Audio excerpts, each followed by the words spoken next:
for the past 6 months because I have a district that now goes to Detroit. And if I don't win, the Senate becomes Democrat. That's why I'm here supporting my good friend Tudor Dixon.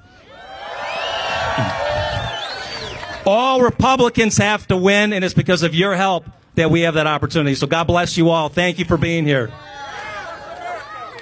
At this moment, I'd like to welcome my great friend, Pastor Tim Berlin, to come up for the invocation.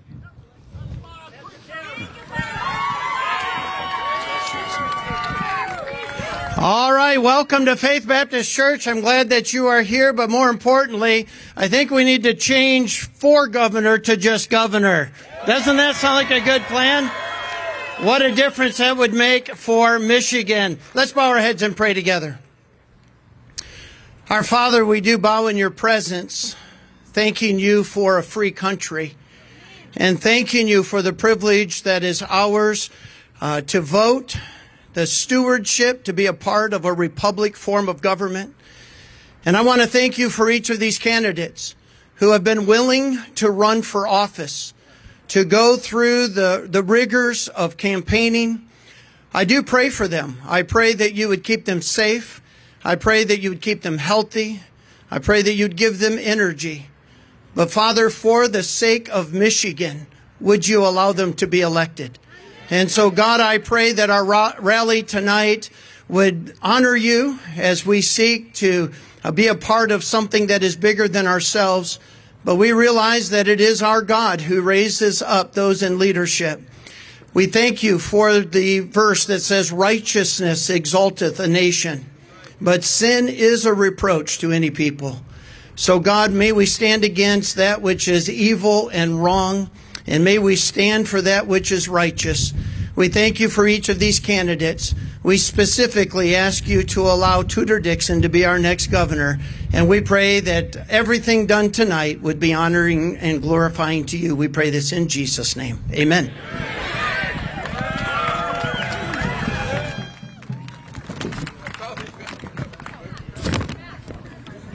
At this moment, I'd like to welcome up Mike Barlow. He's running for MSU trustee. He is a Navy. God bless you for your service. He is going to do our Pledge of Allegiance. Oh, it's good to be back here on the east side where I grew up, not far away. Let's say this loud and say it proud. Face the flag and repeat after me. I pledge allegiance to the flag of the United States of America and to the republic for which it stands, one nation, under God, indivisible, with liberty and justice for all. Thank you. Thanks, Mike. Yeah, my pleasure. Now I'd like to welcome my good friend Janita Jacobs to do the national anthem. Thank you, Mike. I know when someone's up here singing the national anthem, you never know whether you're supposed to sing or not. But the national anthem belongs to all of us, and I invite all of you patriots to join me in singing it this evening. Oh, say, can you see by the dawn's early light what so proudly we hailed at the twilight's last gleaming, whose broad stripes and bright stars through the perilous fight o'er the ramparts we watched were so gallantly streaming, and the rocket's red glare, the bombs bursting in air, gave proof through the night that our flag was still there. Oh, say, does that star-spangled banner yet wave o'er the land of the free and the home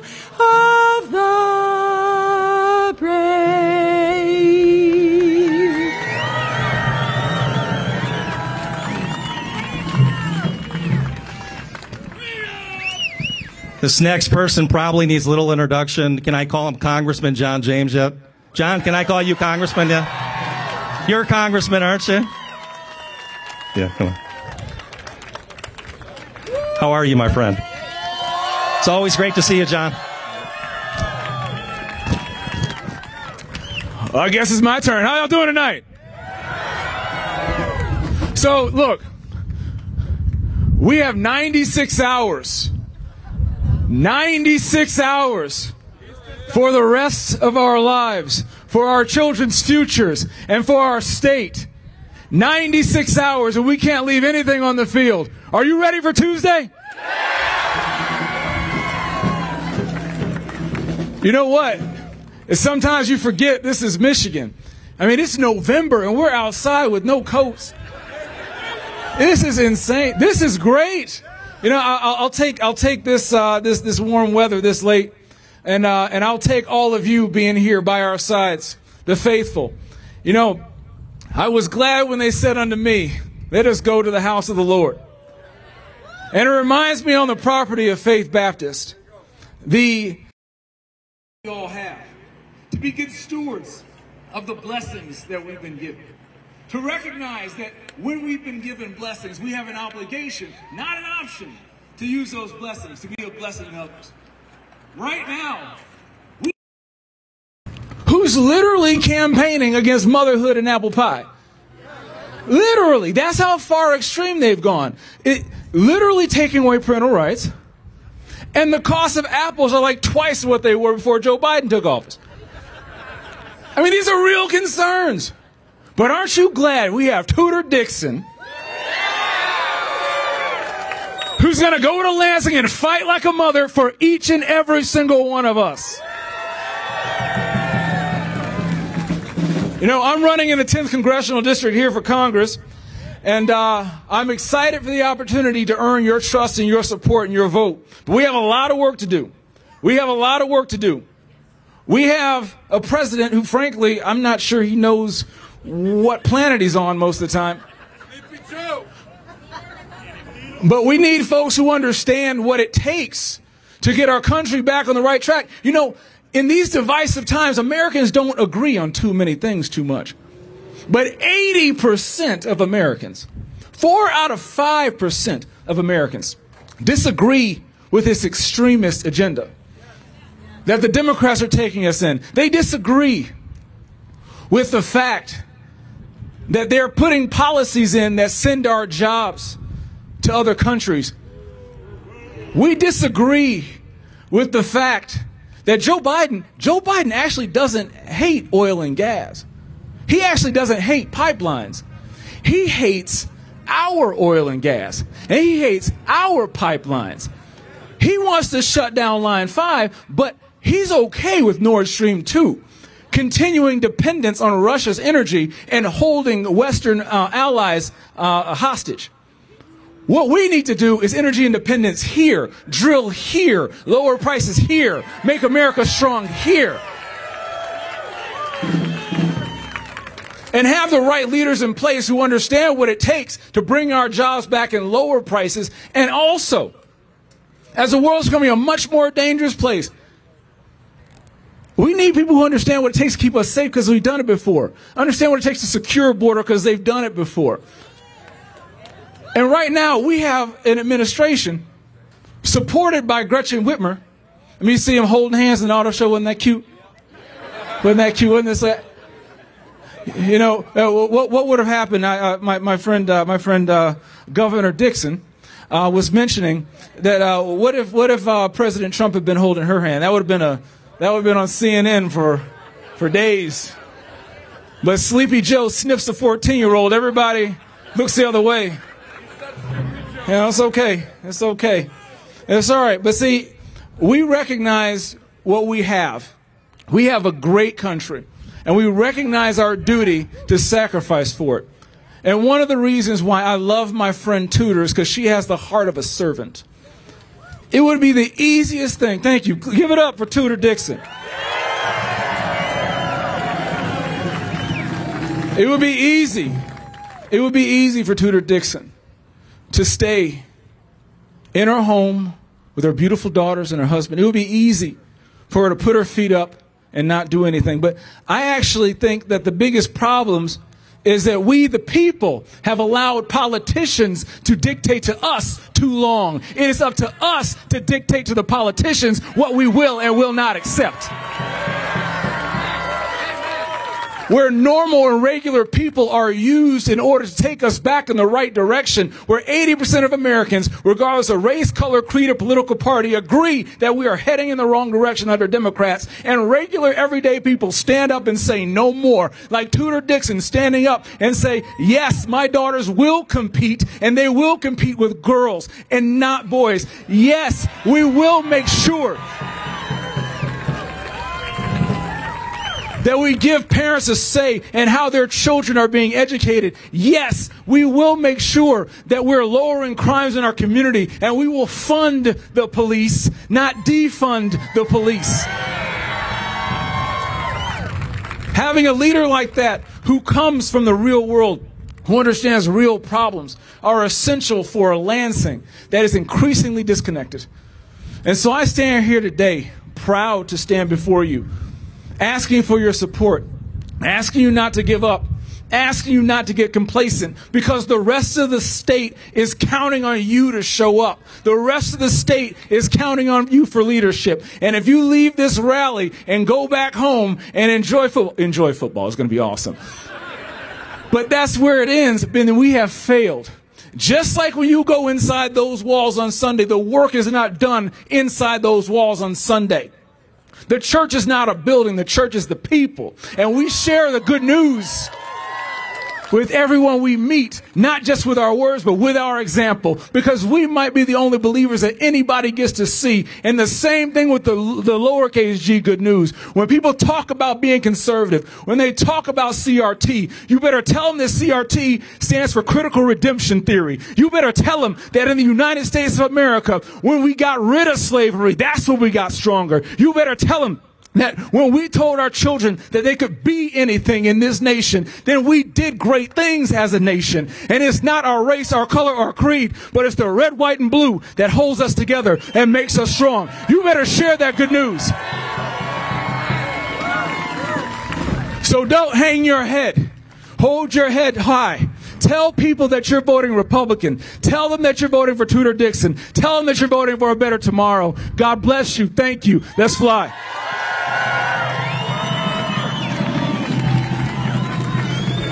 Hey, John. Hey, John, you mentioned the price of apples. What are they going for, $20 a bag now? My wife was shopping with my daughter, Evelyn, and I think she said a box of cereal was about $10. Is there anything going on in this country right now that is better than it was 2 years ago? No. Please, please vote Republican. That I want to bring up Dr. Rob Steele to make some remarks. Thank you. Thank you very much. Appreciate it. It is great to be back in mighty Macomb, where elections for the statewide races are won and lost. Thank you all for being here. How many people drove more than 100 miles? We had people, great. We had caravans when I was coming over today. I saw signs up on overpasses and all kinds of things going on there. So thank you for being here. You've got a lot of great delegates here that are out working their butt off, making phone calls.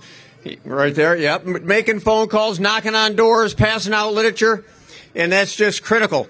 How many people think that it is time to absolutely retire the trio in Lansing? Can you believe it? We need to let Gretchen Whitmer go down to Florida and not have to worry about trying to hide it. We need to let Jocelyn Benson go back and meet with George Soros and figure out where the next attack on democracy is going to be. We need to let drag queen Dana go ahead and go visit every elementary school in some other state, not ours. How many people think that we need to fire Nancy Pelosi and Chuck Schumer? I'll tell you, it's about to happen, and it's going to happen because of the people like you that have come here from all over the state and down in this corner to elect John James, Paul Young, John Gibbs, and Tom Barrett into the U.S. Congress so they can vote against Nancy Pelosi and get a Republican in as Speaker of the House. We're going to take the U.S. Senate, and we're going to have at least, I'll say 52, up to 54. It's unbelievable. We're competitive in Connecticut. We're competitive in Washington. We are competitive everywhere we're in races. And so Georgia, Pennsylvania, Ohio, we're competitive in Connecticut. Wisconsin with Ron Johnson. New York. Well, we got a good race for the governor in New York, okay? So we're going to talk about governor's races because we've got a great candidate. You get online and you read about how great, some of these candidates are, like Carrie Lake in Arizona. How many like Carrie Lake? How many like Kristi Noem in South Dakota? That's right. We've got a great candidate out in Washington who's got a great chance. A Republican winning in Washington? A Republican winning in Oregon? And we have only the Democrats to thank. They would campaign year after year, hiding what they were running on. But this time, what did they do? They were so confident, they just thought they'd tell everybody the truth what they were going to do. Well, they want, drag queens in the elementary schools. They want open borders. They want fentanyl killing our kids. They don't care about this stuff. They just want power. I mean, Republicans, they believe, last I knew, that our rights came from God. They were natural rights. That's what Republicans believe, and that's the way we vote. Democrats, they think they give out, they hand out. They hand out rights as favors, right? Elect me and I'll hand you a favor. And that's just not the way it works in this great United States with a wonderful Constitution. And that's our contract, right? We're up in the land of the UAW up here, right? And when the UAW has a contract, they expect it to be honored. They operate by the contract. Somebody doesn't just come and say, well, we're going to change that in the middle. There's a way you change it, right? And it's the same with the Constitution. There's a way you change it. So we need everybody to get out there. You want to wake up on Wednesday morning and be part of the story. You want people, I'm telling you, when the national meetings that I'm on and I hear the data and I hear what's going on, and people are always amazed by what happened in Michigan in 2016, right? And that just reminds me. We doing okay? That just reminds me, the proposals, okay? Proposal 3, everybody knows. Hey, how many people would like to know that you men and women out there to know your 13-year-old daughter came home with her breast cut off and you didn't know it until after it was done? Can you imagine? How would you like to be the party campaigning on killing unborn babies and mutilating children? Is that a great platform? And people, they finally have come out and said what it is they want to run on, and that's why they're getting crushed. But we aren't at the end yet. We've still got to finish. So Proposal 2, that's a goner. We're going to beat that. Proposal 3. Proposal 2 is critical because when we elect Tudor Dixon on Tuesday, if Proposal 2 passes, we're going to have a hard time winning any other elections. We hear all the time about, unfounded, disproven, whatever. How many people think there were a couple irregularities in the election? Just a couple of you. And I hear the reporters in the media say they're unfounded. Tell me, when Jocelyn Benson lost in court for sending out absentee ballots, does that make it unfounded? When Jocelyn Benson lost in court when she gave guidance for signatures that she was overruled, is that unfounded? No. When she's lost in court by trying to not take dead voters off the voter rolls, is that unfounded? When she lost in court for not removing people from the National Voter Rights Act and following the federal law to take all voters off the voter rolls and cleaning the voter rolls, was that unfounded? Don't let anybody tell you it was unfounded. You can argue about what's proven and not, but anybody in the mainstream media that says unfounded is either corrupt or doing it on purpose. So unless we beat November 2nd, Proposal 2, which will give drop boxes every 15,000 people, unlimited absentee ballot applications, no voter ID in the Constitution, we will have a hard time winning again. So make sure when Wednesday comes, you wake up and you are excited, and the whole country is talking about Michigan with Tudor Dixon, Christine Caramo, and Matt DePerno, and our 4 new congressmen and the new Speaker of the House and State and new Senate Majority Leader. Thank you, Macomb County, for being here. Get out and vote next Tuesday. Thank you very much. God bless you, Dr. Steele. Now I'd like to welcome my good friend, Michelle Smith. She is a fantastic candidate for the 58th House seat.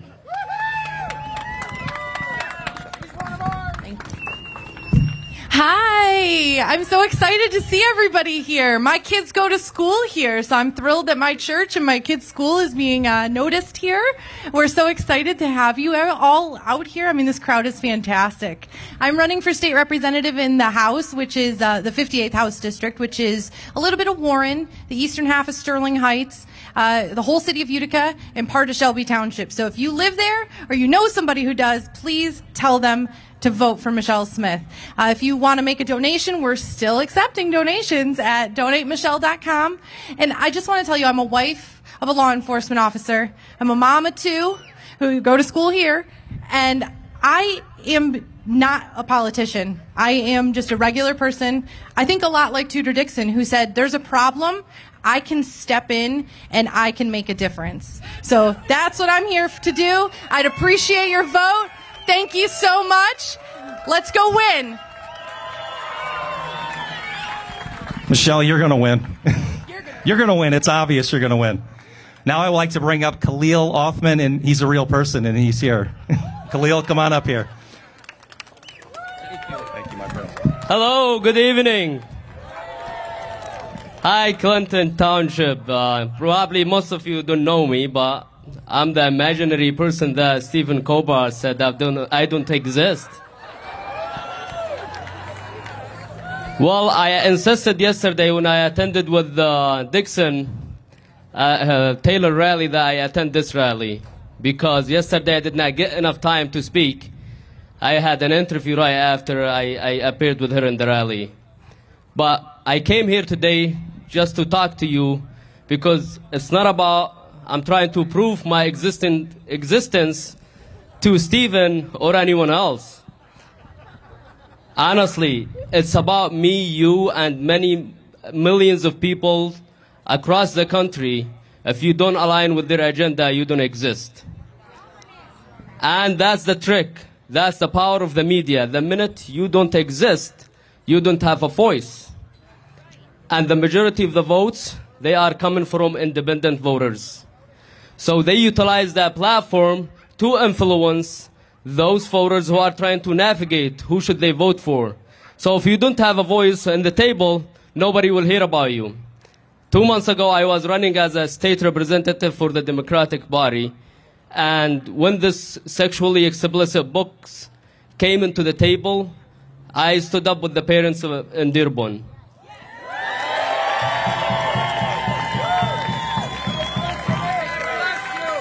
Thank you. I went out and I stood up with all these parents, but apparently no one listened to us.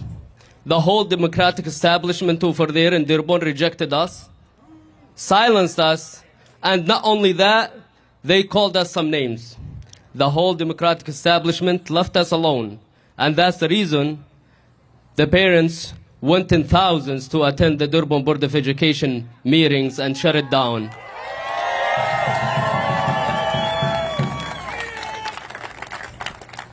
I have to admit, being in the front line, it's really, really, really difficult and a stressful job. And I get it, there are the silent majority of the people across the country, they are tending to stand in the sideline. And my appearance here is just to tell you this. The stakes are high, and every single one of you has a duty to save this state.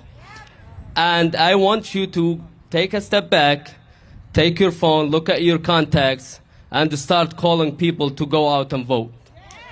You all of you came over here to support Dixon. And Dixon, she is the one and the only one who stood up for the families. She said that multiple times, that she's standing up for the families, and she is the only one who said it loud and proud that she is going to protect our kids. So it's our job to reach out and get as many people as we can to go out and vote. This is really crucial. And honestly, I am married, I have 5 kids, and I look at Dixon and her campaign team, and I told her yesterday, you are our last line of defense. So we need to go on Tuesday.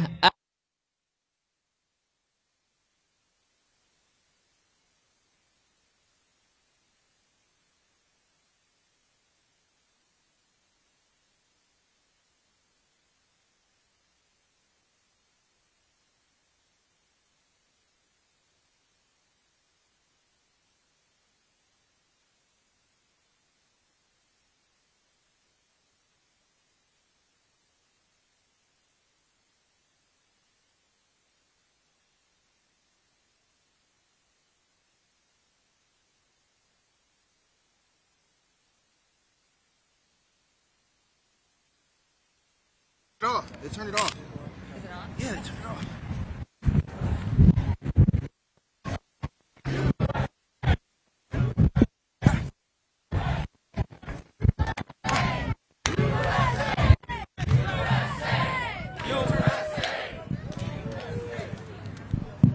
All right, it's working. Here you go. Here you go. So, I will not be here during the election day, but I made sure my family and I already voted absentees. And guess what? We voted for Dixon and the whole Republican Party. I will be outside the state, but I want to hear Tuesday the biggest victory that we are getting our state back. One last thing that I think I brought a couple parents from Dearborn who came over here, and they share the same concerns like all other parents across the country. Leave our kids alone. Let the kids be kids. Let them learn math, science, and reading.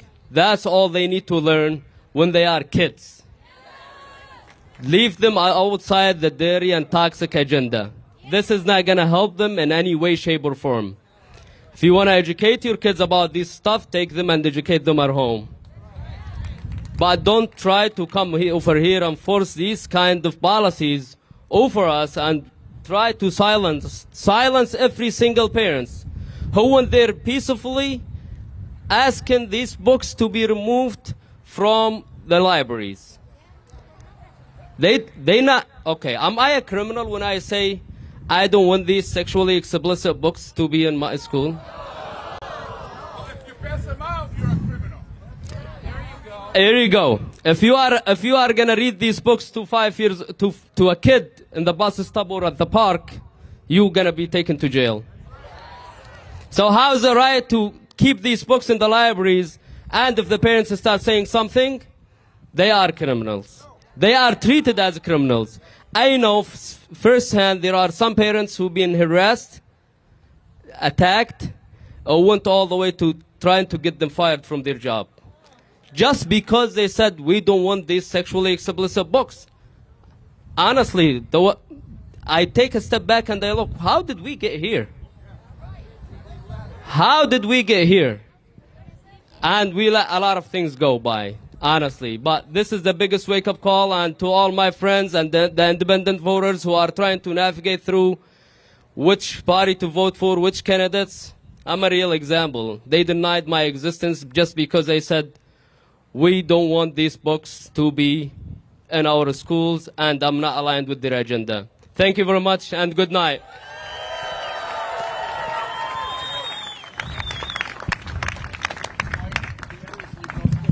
I'm sure I'm not the first person to say this, but we would be honored to have you in the Republican Party, my friend. Thank you. Now it is my great honor to introduce Michigan's next Secretary of State, Christina Karamo.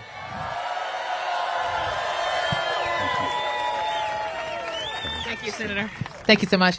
Hello, everybody. My name's Christina Karamo, your next Michigan Secretary of State. So it's obvious that we have to send those 3 women packing back to wherever they came from, because they surely do not care about the people of Michigan. Their policies have destroyed this state. When we look at what Jocelyn Benson has done to our election system, I mean, this woman is a pathological liar. Just recently, she told a judge that she doesn't have time to follow the law. Yeah, she doesn't have time to follow the law. This is the type of reality we're living with, where we have people in our government who believe there's a 2-tier justice system. Because do you and I get away with the excuse that we don't have time to follow the law? No, we follow the law, we get in trouble. But of course, for her, she gets a pass because the Supreme Court has been packed. So that's why not only is it important that we elect every Republican on the ticket, but it's also important that we re-elect Justice Zara and Paul Hudson. Those races are critical as well. Those races are critical. And so we have 4 days to ensure that our children live free. We frequently hear that this is the most important election in history of our country. We hear this like every election. But this time it's true, because the Democratic Party are no longer liberals. They are not. The people who control the party are authoritarians. They hate our way of life. They want to collapse this country. That's what we're up against. That's why this fight is so crucial. That's why it's important that we talk to our friends who are typical liberals, who typically are Democrats, and say, listen, you don't need to be a Democrat, a Republican, but you need to vote Republican this cycle. Because it's so critical to our freedom, because the Democratic Party have abandoned American principles. We, as Republicans, are the party of the Constitution. Our constitutional rights are so critical. Being the party of the Constitution is so important that we uphold that truth, because we may not agree on everything. We're going to have differences. We are different. But what we hold truth is that all men are created equal, endowed by our Creator, unalienable rights, among them life, liberty, and the pursuit of happiness. And that's the reality of what we're up against, is people who don't share those values. And ensuring that we have honesty in the Secretary of State's office is beyond driver's license. In the past, that's what we thought about. Ensure we can get in and out of an office in an efficient manner, that if you're a commercial entity, that you had proper service. If you're an auto dealer or auto repair facility, you got service in a meaningful time. Those were the things that were on the ballot when it was time to vote for the Secretary of State. But this year, what's on the ballot in the Secretary of State's race is our very freedom. Because without secure elections, we, the people, have no control over our government. Period. End of story. When we read our Declaration of Independence, it states that governments instituted among men deriving their just powers from the consent of the governed. There is no other way we do that other than through our election system. So this is why there has been millions and millions of dollars poured into the state of Michigan. Why are folks from New York and California and Illinois pumping millions of dollars into the Michigan Secretary of State's race? Because Michigan is a battleground state. And they want to control our state, and they want to take Michigan from Michiganders, but we cannot let that happen. This is why I'm sharing with everybody, this fight for Secretary of State, this is not a partisan fight in the sense of it's just typical theological differences. This is about freedom or not. That's it. Because if we don't have fair and honest elections, we have nothing. There's no meaningful control over our government. So this is why this race is critical. Make sure you bring every friend you have, all your family members, to the polls. If they cannot get there, you drive them there. There is no excuse not to vote next Tuesday, 2022. We have to take back this country. We have to do this for our children and grandchildren. I love you, and I cannot wait to serve as your next Secretary of State. And we're going to get those 3 criminals out of Lansing. God bless. Oh, and how could I forget my running mate, Matt DePerno? Oh, there you go. Hello. Well, we got 4 days, people. 4 days to take our state back from these radical Democrats. Who's ready to do this? So I'm running against the most corrupt Attorney General in the country. She is a coward. She is entirely incompetent. She doesn't care about you. She cares about power. And it's time to retire her. What do you say? It's time we have an Attorney General in this state who will enforce the law and protect the Constitution. Right now we have the highest crime rate than we've seen in decades. Murders up 30% since Dana Nessel took office. Carjackings up 750%. We've moved up the list in sex trafficking to number 7 in the country. We've got fentanyl flowing across our borders, destroying families, killing children, and we've got an Attorney General who's too much of a coward to stand up to the Mexican drug cartels. Isn't it time we put the police on the border of Michigan and stop this pandemic that's happening? But in order to do it, you got to have courage. You got to be a fighter. You got to be ready to go out there and meet the problems head on. Dana Nessel refuses to do it. Our education system is failing. And Dana Nessel says she wants to put a drag queen in every school. She says drag queens make everything fun. She wants to over-sexualize your children. She wants to push puberty blockers on them when they're in elementary school. But I say it is time we stop that nonsense. Do you think we need a drag queen in every school? Not just no, people. Hell no. Dana Nessel doesn't support our police. How do you bring down crime if you don't support the police? Right? We've got Dana Nessel has more police under investigation right now than any time in our state's history. We need to support our police. We need to fund our police. We need to make sure the attorney is behind the police. Gives them the counseling services they need. When they go out in the field, they need to know they are backed up by the Attorney General, and I am going to do that for them. We've got businesses leaving this state. They say they're no longer going to invest billions of dollars in the state of Michigan when the governor can weaponize the healthcare department against their business, shut them down, have the police drive across the state, arrest them, and fine them if they want to put food on their children's table. When I'm Attorney General, there will never be another shutdown. You will never have to thank the government for letting your business stay open at 30%. Let me ask you, how did we get to that point where we thanked the government for letting us do business? Never again, people. And look at what the CDC just did. They said if your child wants to go to school, they're going to force vaccines on your children. Never again. When I'm Attorney General, the government will never stick a needle in your children's arm. That's what's at stake on Tuesday. It's time to get out and vote. When I started this campaign almost 2 years ago, we created a rally cry, and it was this: never submit to tyranny. And that's what we have in Lansing right now. And it is time we retire them on Tuesday. Are you ready to do it? So you got to go out and vote. You got 4 days to knock doors, call people, make voter contact, bring your family with you. That's how we're going to do it. We're going to shock the world on Tuesday. We're going to throw out these elitists, and we're going to take back our country. Are you with me? All right, let's do it. Now, ladies and gentlemen, your next Lieutenant Governor, Shane Hernandez.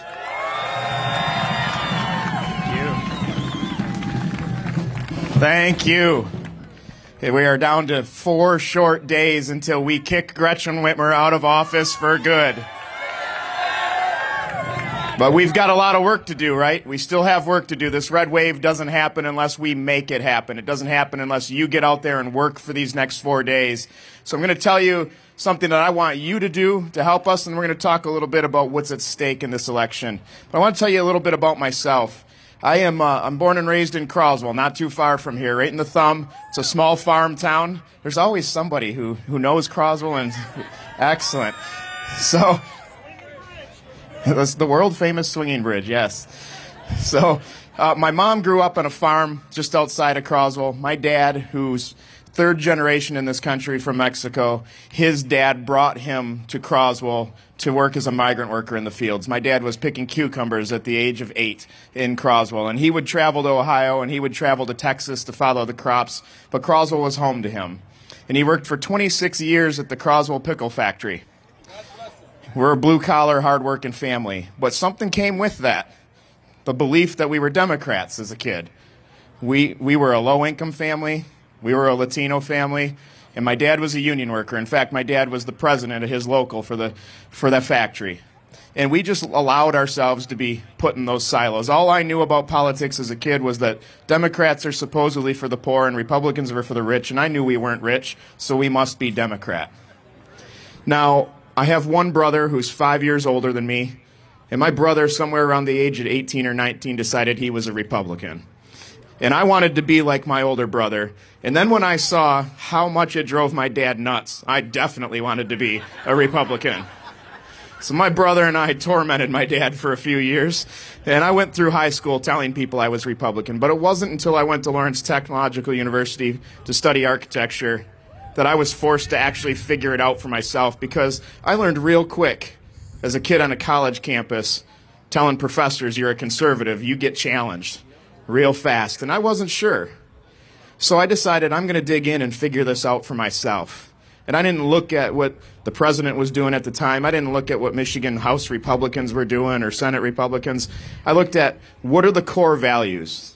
What does it mean to be a conservative? What does it mean to be a Republican? Now, one, my mom made sure that faith was the center of our lives from a young age.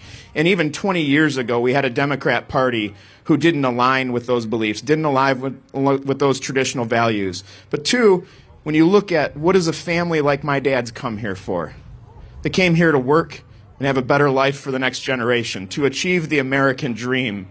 And here I am on a college campus, the first kid in my family to go to college. And I look at it today, this was 62 years ago that my dad started picking cucumbers in those fields, and I have a master's degree. And I served in the state legislature. I chaired a $60 billion budget as the House Appropriations Chair. Since the time I left office, I started 3 businesses. And I'm the nominee for Lieutenant Governor. I have lived the American dream. Now we have a party out there today on the Democrat side telling you it's not possible. And while they're telling you it's not possible, they are attacking it every single day. They are trying to tear down the America that I knew as a kid and that I grew up in. And I have a 10-year-old daughter and an 8-year-old daughter. And all I want for them is the exact same opportunity. And that's what we're here for. That's what we're here to fight for. Now, we can go back to the first or second week of the campaign when I joined the team.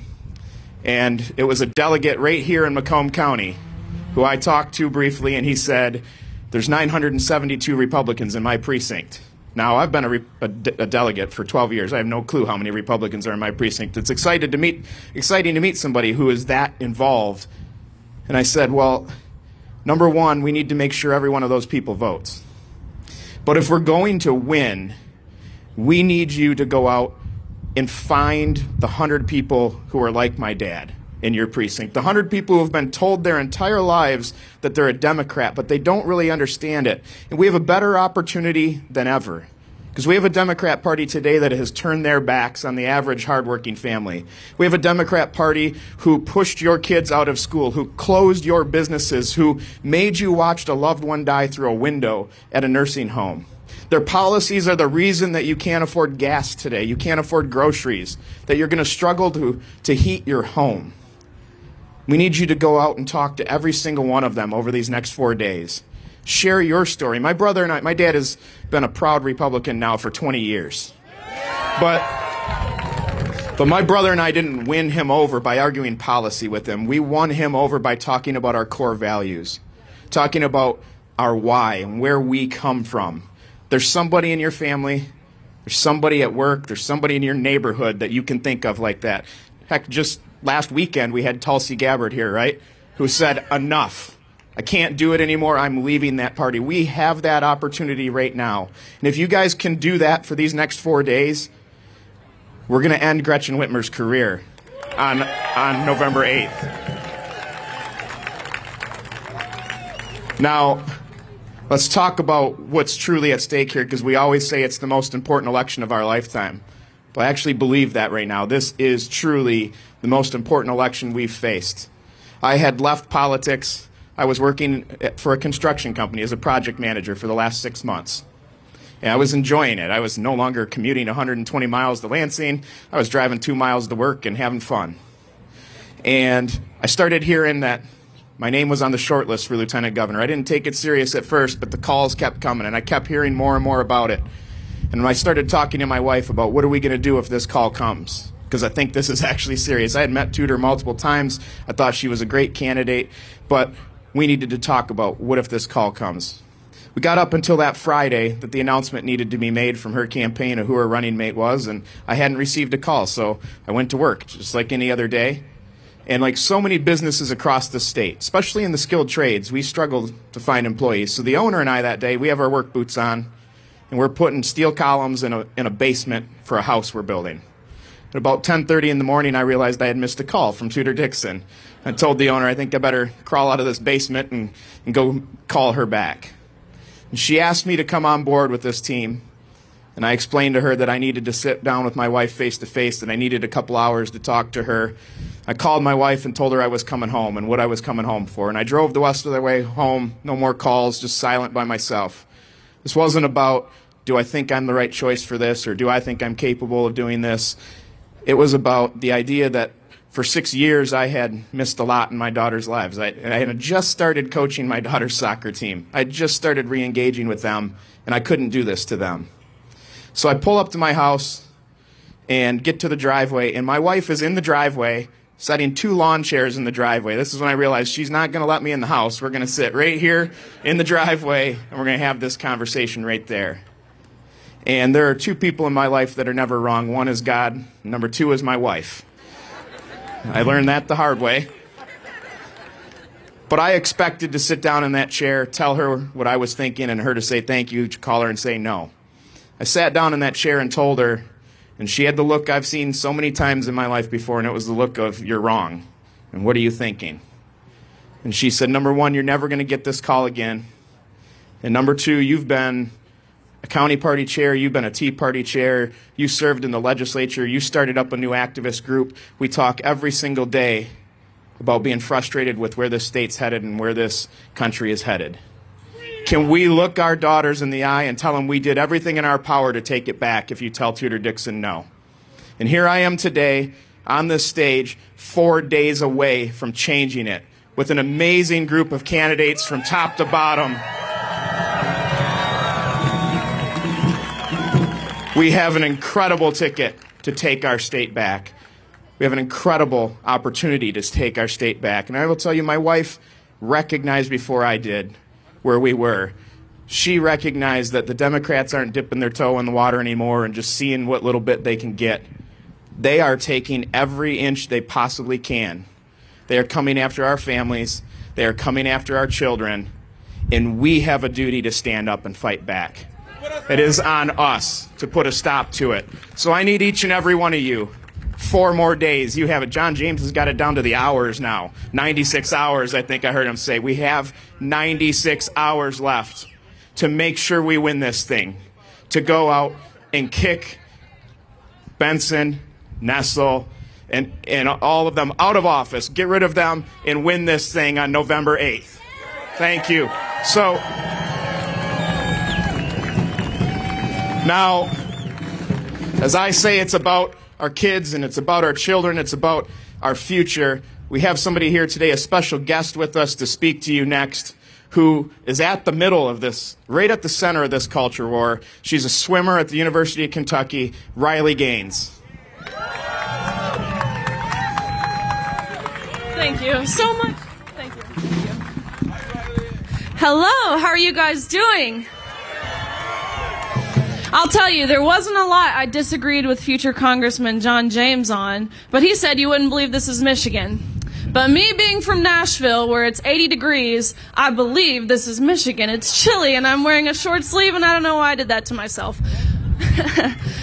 But anyways, like he said, my name is Riley Gaines. I was a swimmer at the University of Kentucky, where I just recently graduated.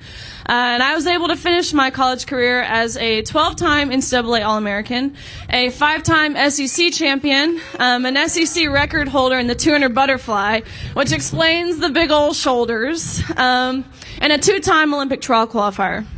But all of this to say that being successful at such an elite level is far from easy, and it's a lifelong commitment. It's impossible to put into words the amount of time and effort and the sacrifices you make to do so.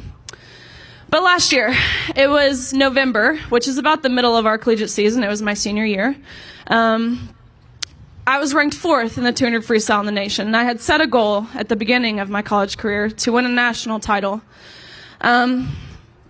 But being ranked fourth, I was behind two amazing female athletes that I was very aware of. I knew their names because being at such an elite level, regardless of where you're competing in the country, you know the top athletes. If you're a top athlete, I imagine it's the same in every sport. But there was one name I wasn't familiar with, which was bizarre because if you look at just the sheet that says the name and age in the school, this is a girl from UPenn who senior year comes out of nowhere to post the fastest times in the nation by seconds, which in swimming, seconds is a lot. This is a sport that's measured down to the hundreds. And so I thought, how bizarre. This isn't really adding up. Never heard of this person. But I didn't think too much about it. I just wanted to continue training, focus on myself and what I could do to my ability to win that national title and achieve my goals.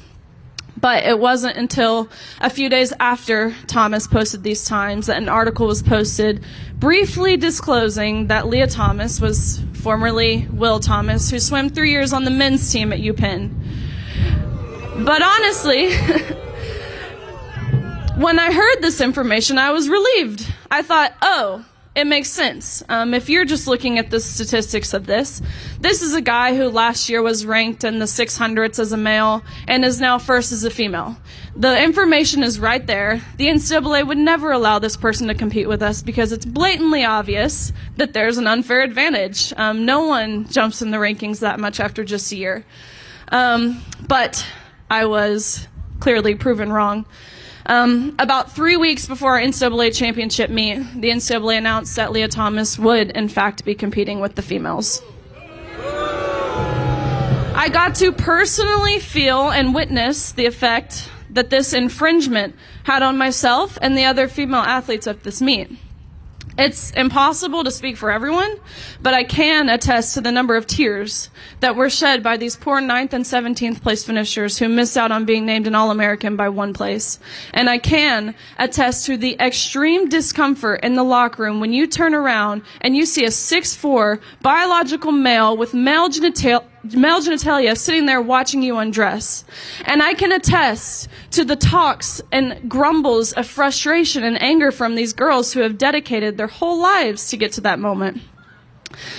But who took into account our feelings and who's really taken any sort of accountability since? Nobody has. It's just a bit disheartening to know that your voice has no weight on an organization that you've done so much for. Really an organization that you've dedicated your entire life to. But that first day, this was this past March, we watched Thomas win a national title in the 500 freestyle, beating out Olympians, beating out American record holders, the most amazing swimmers in all of American history by seconds. The day after we watched Thomas win a national title was the day Thomas and I competed against each other in the 200 freestyle. And miraculously enough, we tied, which is pretty crazy to do in swimming. Thank you. Thank you. We went the exact same time down to the 100th of a second. So we go behind the awards podium where they distribute the awards, and the NCAA official looks at me and says, "Great job. We don't really account for ties in terms of trophies, so we're going to give Thomas a trophy, and yours will come in the mail. Nice swim." So I look at this guy. And I say, okay, I understand, you don't account for trophies in terms of ties, but can I ask you why you're adamant on giving this guy and the women's meet the trophy?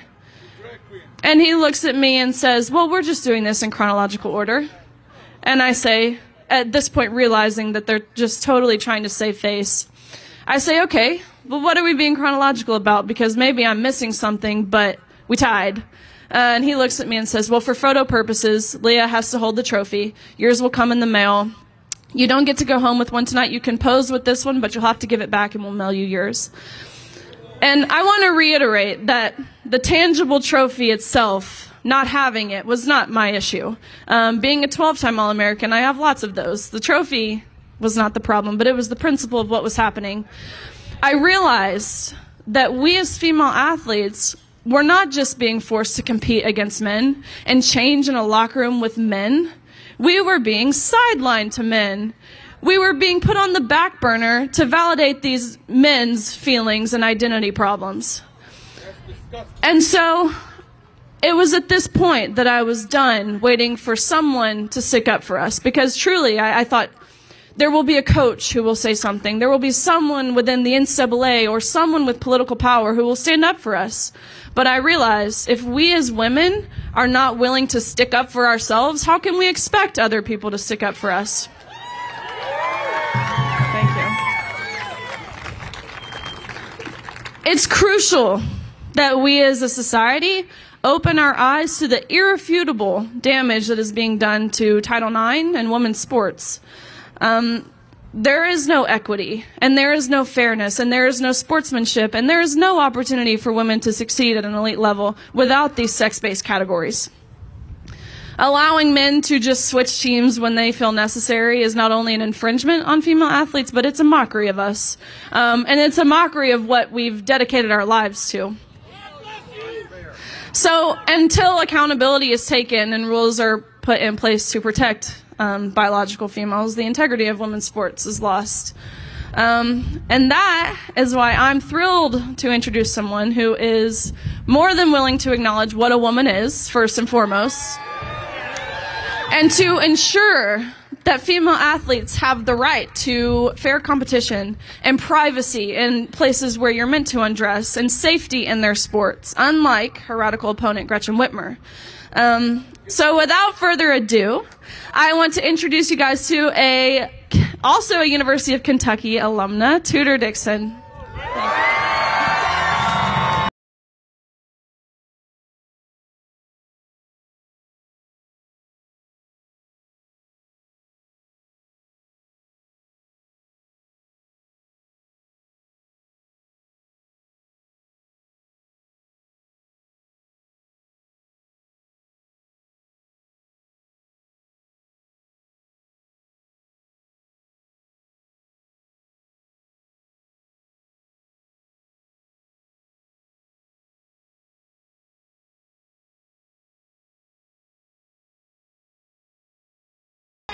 Is Riley Gaines amazing or what? Did you ever think we would be here where we have to defend women's sports?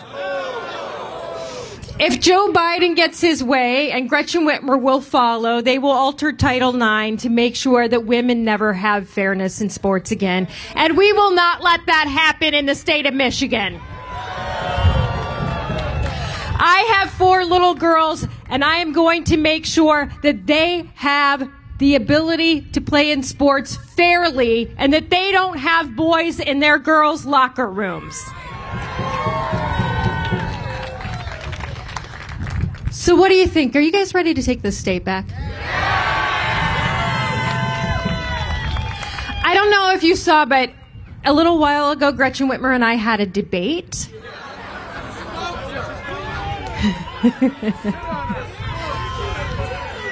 So I want to let you know that she broke news at that debate. Your kids were only out of school for 3 months.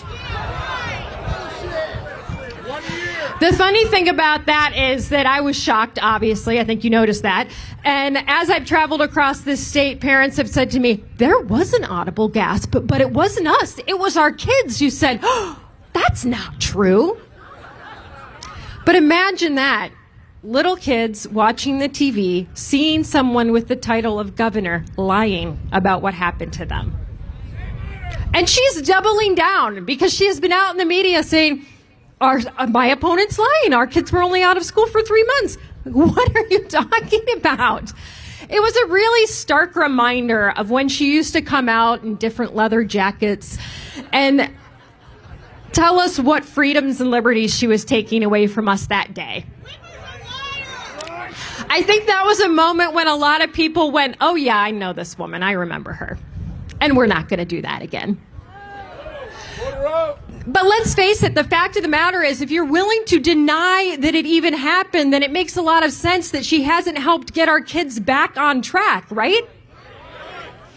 So we've asked several times when she's going to do something. We said, if we were in office right now, we would have a tutoring plan. It's crucial to get our kids back on track. We want to see 25 hours of tutoring for every student, and the funding is there because that's why the federal government sent funds to make sure our kids got back on track. But I haven't seen any tutors, have you?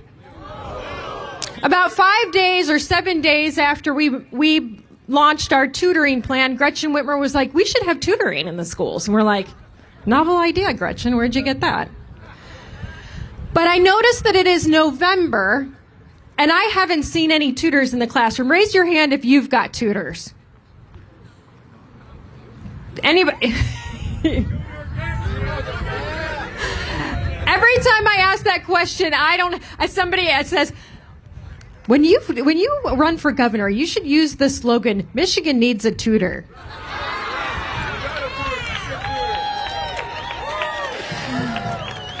Michigan does need a tutor. It is crucial that we get our kids back on track, and we clearly know that there is one person running for governor right now who doesn't think that. But I'm here to tell you, I will get our kids back on track.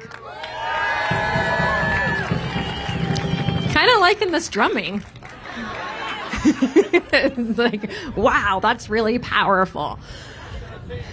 But there was another time in the debate the other night that I think that she thought, I've got a real zinger. I'm really going to get her with this one. And she turned and she said, my opponent thinks books are more dangerous than guns. What a cheap shot. And I'm like, why are we picking whether or not things are dangerous? How about we just protect our kids from all dangerous things?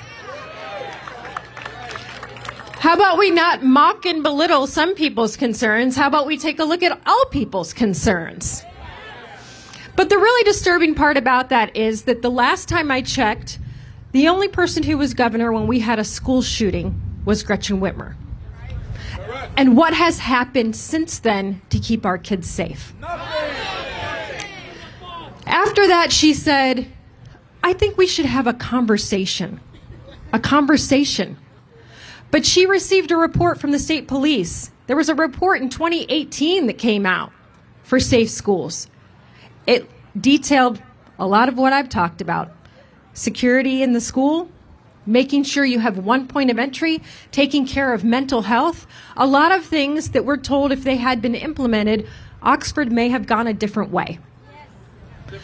But she did not take the advice of her safety experts, her state police. In fact, she went on in that debate to say, if my opponent had her way, there'd be more guns in school. I'm like, now she's campaigning for me? I mean, yes.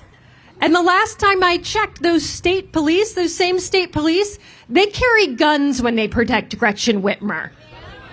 So why are guns safe for her, but not for our children? Why can't we protect our children? But we're kind of used to this rules for thee and not for me, right? You remember that, right? Little hypocrisy there from Gretchen Whitmer. I remember a time when she came out and she said, whatever you do, under no circumstance should you go to the most dangerous state in the country, Florida. Florida is being run by a madman who lets people have their freedoms and liberties. Do not go there. And then all of a sudden, we start seeing pictures leak out from the Whitmer staff at a beach in Alabama, and we're like, so is Alabama okay? It's kind of close to Florida. Why are they allowed to go to Alabama? And then the kickers, I mean, how arrogant. You post this on Facebook, like, hey, don't leave the state unless you're staff at the state, right? Unless you work for Gretchen, then there's no rules. The comments on this picture are, where's your son? Oh, we had to leave him at home because he has COVID. What? I'm like, should we call Alabama and warn them that we've got a rogue Michigander out there spreading COVID from the state government? But the real kicker is that then we hear that Gretchen Whitmer, even though she was out for 2 weeks saying, don't go to Florida, she had just come back from where? Florida. That's right, on a private jet. So the real sick thing about this is that she came out and she said she wasn't sorry. The hypocrisy doesn't matter.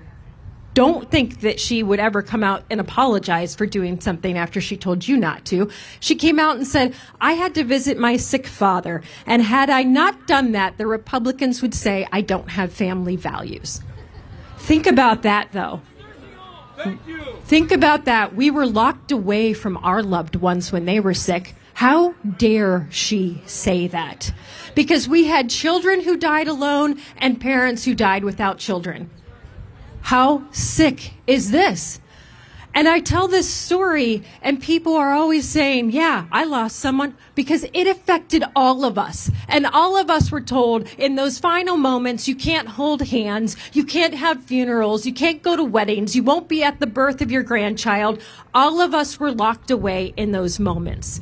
But she had the nerve to come back and say she had to go see her sick father. Let's never forget these things.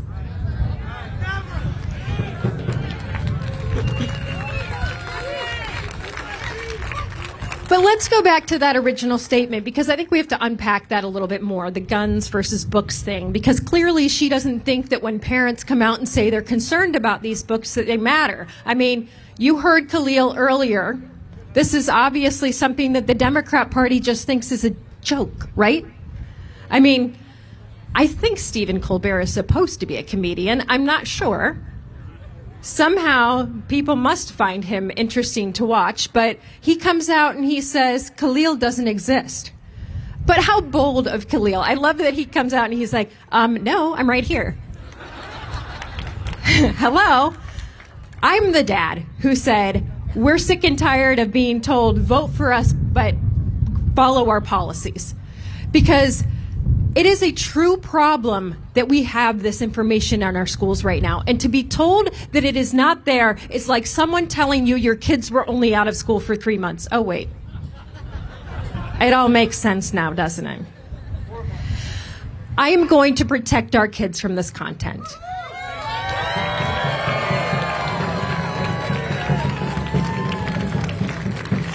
We will pass a Florida-style bill to make sure that we have no sex and gender talk between kindergarten and third grade. And we will make sure that this age-inappropriate content and pornography is not in our schools for our kids to pick up. We also have a problem in education that is as big as that. Our kids are not learning to read right now. We have a devastating situation where we got our reading tests back and nearly 60% of our third graders failed. You know, the media is so in the bag for Gretchen Whitmer that earlier today they fact-checked me on this and they said, she said that nearly 60% failed, but it was 58%. And I'm like, did you go to Michigan schools? So we are below in reading and math right now. We are in the bottom 10 in the nation. It is time to get serious about this, but it is really time to get serious about reading, because from kindergarten to third grade, our kids are learning to read. From third grade on, they are reading to learn. That is what unlocks the rest of their education, is learning to read. So it is key. I had another reporter. These reporters are like really young activists, but they think they're journalists. So she comes up to me and she says, "You really serious about this third grade learning thing? Or third grade reading thing?" And I said, "Yeah, kinda." She said, "Don't you think there are just some third graders that aren't going to learn to read?" And I was like, "Well, which ones do you pick?" She said, "What? Which ones do you choose? Which ones do you think shouldn't read?" What? I said, "Because I don't have a lot of parents coming up to me and saying, yeah, this reading thing, we don't do that in our house. We're not into reading. Stop talking about reading, it's offensive." That doesn't happen to me. Because the fact of the matter is, everybody realizes that we have to teach our kids to read. It is a fundamental of government. And we are missing that. So we're going to make sure our kids read. But have you noticed that Democrats have also sort of changed their tune on some things lately? They found out that defunding the police doesn't poll so well. So now they're like, oh, we never said that. No. Stacey Abrams the other day, she's like, I never said defund the police. Stacey. Come on. Like, go back to Star Trek. That's simply not true. Gretchen Whitmer is like, well, I just funded the police last week. I'm like, we noticed that there's an election. There's an election in the distance. Quick, get me a policing bill. Of course you funded the police now, but we won't forget that you defunded the police when you took money away from the secondary road patrols, or you decided to line item veto money for corrections officers. And as I travel around this state, I have police officers tell me our jails are full and our prisons are empty to try to make her recidivism numbers look better. They are manipulating the numbers to make you think crime is lower. And notice when I said that in the debate, she said, I don't even know what she's talking about. And I think maybe she doesn't. I mean, there's a chance. She does spend a lot of time with Joe Biden. It's like,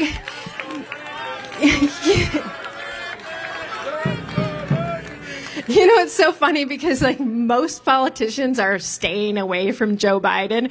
They even asked him the other day, they're like, Tim Ryan doesn't want to campaign with you. These Democrats are not campaigning with you. Can you tell us why you think they're not campaigning with you? And he was like 48.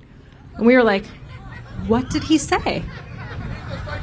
We will never know. But Gretchen Whitmer had him come to Michigan and she went to the auto show with him and they were holding hands. Do you remember that?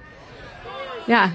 They're holding hands. And then the news comes out and they're like, it's so sweet that Gretchen Whitmer and Joe Biden were together holding hands. It's like America's grandfather. And I'm like, no. Let's never call him our grandfather. But I think, can you imagine if it were Tudor Dixon and Donald Trump holding hands? I can guarantee you the headline's not, it's like America's grandfather. But now you hear that they seem to be struggling to get their base out. Her crowds are not like this. So she had to bring Barack Obama in last weekend.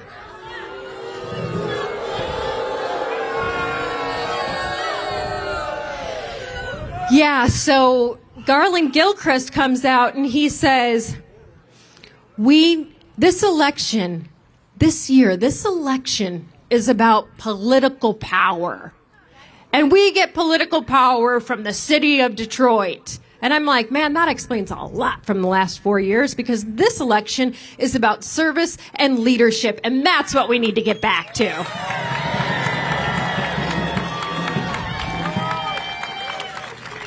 And the way we start that is restoring order in this state. And that's why we're going to put $1 billion new into policing and support our law enforcement officers.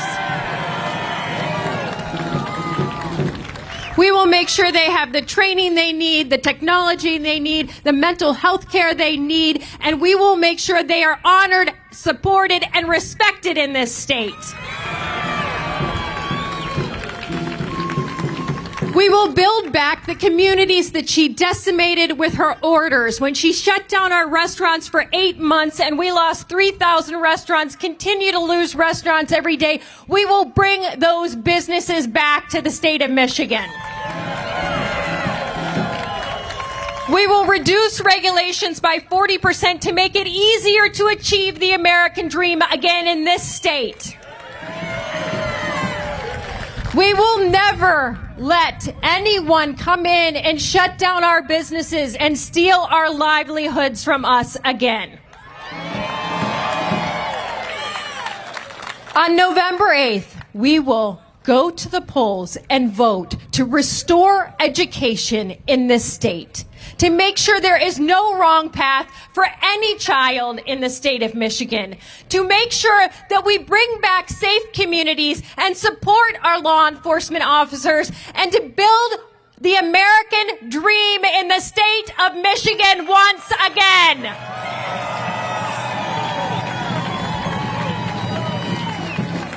I need you all to get out there and talk to people. And I know that the people in Macomb will do this. I know how hard you are at working on things like this. But listen to me. I have people across the state that are a little bit quieter than the folks in Macomb. So I will tell you, when we first came out of this, there was a few questions as to whether or not we could get enough momentum to get out there and do this. So I had a reporter say to me, how the heck do you think you're going to do this? Gretchen Whitmer has name ID across this whole state. No one knows your name. And I said, you know what? Everybody in this state is going to know my name, and Gretchen Whitmer's going to pay for it.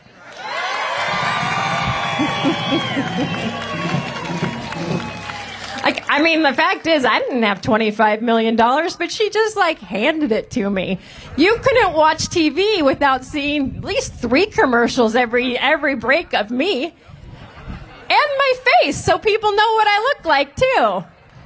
So no matter where I go in this state, we have people stop and say, I'm voting for you. They're really quiet. Not in Macomb. In other parts, they're very quiet. Even the other day, I was handing out Halloween candy, and this dad comes up, and I handed it to his daughter, and he looks up, and he says, thank you, and he goes, are you Tudor Dixon? And I said, yeah, I am, and he said, I'm voting for you. We're in my front yard. My neighbors know me. You can say it out loud. But look, I know that's not going to happen with the folks in Macomb County. I know you guys are a little louder than that.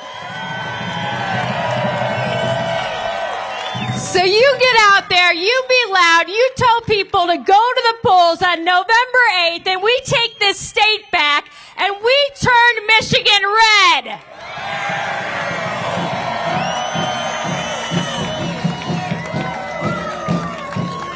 It's going to be one of those moments when Michigan shocks the world, and you'll be a part of it. God bless you, and God bless the beautiful state of Michigan. Thank you.